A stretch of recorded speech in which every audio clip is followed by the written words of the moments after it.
Hello friends, welcome to Dezinlife. Friends, April month is over, and if you look at the data of the pharma industry has shown some degrowth, which is expected also because of corona crisis. See now, most of the case where doctors are not practicing, more of a private practice, and overall patients also not moving out because of lockdown and because of probably they're staying in home and hope health is better. But April month performance or April month sale has shown some degrowth. Now question is, in such situation, how as a particular company or a particular division, how I'll measure my own performance, whether my performance is satisfactory, whether my performance is good, whether my performance is poor. Because by and large, everybody has the degrowth, barring the few. In the month of March, before we go to April, in the month of March, many company has not performed well and many has performed well also. And major difference between performance and non-performance in the month of March was the companies who are able to make their product retail available better were the better performing companies, and those companies who could not work on the retail availability could not perform better. So that was major performing criteria in the month of March. But comes April, the performing criteria start changing. Here you look at, say, it is a segment wise business where we need to look at which segment has grown better or which segment has done better. So you need to compare your performance, or can say your growth, with the growth of the segment. For example, if you're operating in the cardiac segment or your division is cardiac, your company is more dealing into cardiac, you need to look at how much your division or business has grown. If you look at AIOCD data, they have shown almost 6% growth in the cardiac data.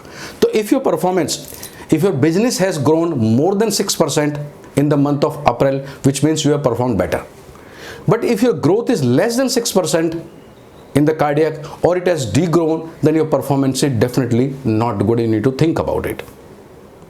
Same in the case of diabetic, where AIOCD has shown almost 7% kind of growth.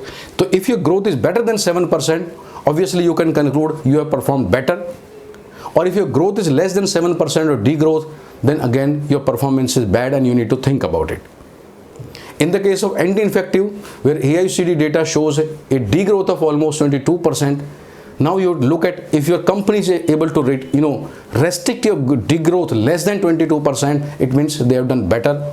But if your degrowth is more than 22%, and you need to think about. Same way, gastro segment degrowth is shown around 16%. Vitamin minerals, it is shown at almost 17% degrowth. In the case of respiratory, almost zero growth. Neuro CNS, almost 6% degrowth. So look at say different segment. So when you look at say region of your non-performing, so you should not look at vis-a-vis target. I think in the month of April you need to look at vis-a-vis how the industry has fared in the same segment. Because typically in the month of April, the chronic segment has done comparatively better as compared to acute. Because in the chronic segment, there has been long-term prescription and patients are taking their medicines continuously, or they have been consulting the doctors over phone or through WhatsApp also, maybe through video call. In case of acute, those things have been pretty less. So you need to look at say different segment you're operating, how is the growth or degrowth of this segment, and that will give you indication why or whether you have performed better or not performed better. Now, if your performance is better than the industry, which means your brand recall value is better, which means your availability is also better. But if your performance is better than the industry, the probable reason is your brand recall value is the poor and your availability is also poor. Because these are two factors which are playing the role. Whatever is available retail shop, they are selling in the month of April. And secondly, whatever doctor, remember, because the call was not happening, he is prescribing also. So this will decide, or this performance will indicate you how good or bad you are in the availability part and how good or bad you are in the doctor recall part, and you need to work on that, friends. So this was a short video for looking at or for measuring our April performance. I hope this will be useful to you. Thank you very much for watching us today. Thank you, friends.